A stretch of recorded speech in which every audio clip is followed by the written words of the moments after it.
Doña Katia Martén, una arquitecta excelentísima, con amplia experiencia, que la ha hecho merecedora de varios premios.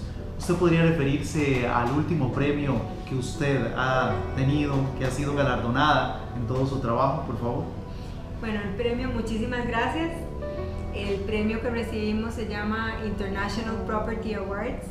Es un premio a nivel internacional, donde la categoría que nosotros participamos fue el Single Residence.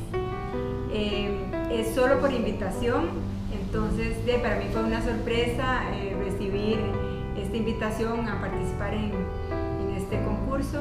En el momento que le dije a mi equipo, me dijeron maravilloso, realmente este premio es un premio no solo a mi persona, sino al equipo Katia Martén Arquitectos, que trabajamos todos juntos.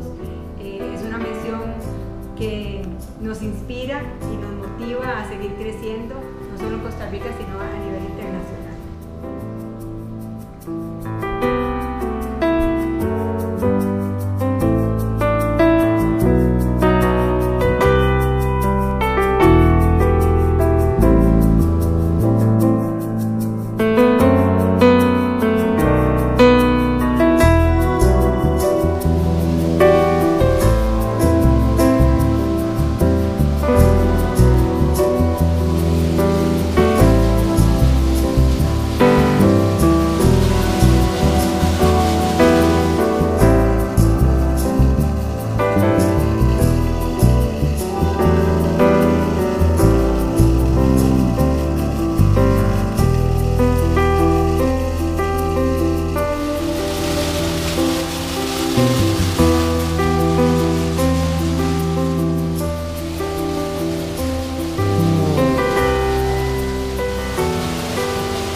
Súper agradecidas con la gente que participó, con la gente que nos ha apoyado y sobre todo con las personas que nos dieron este gran reconocimiento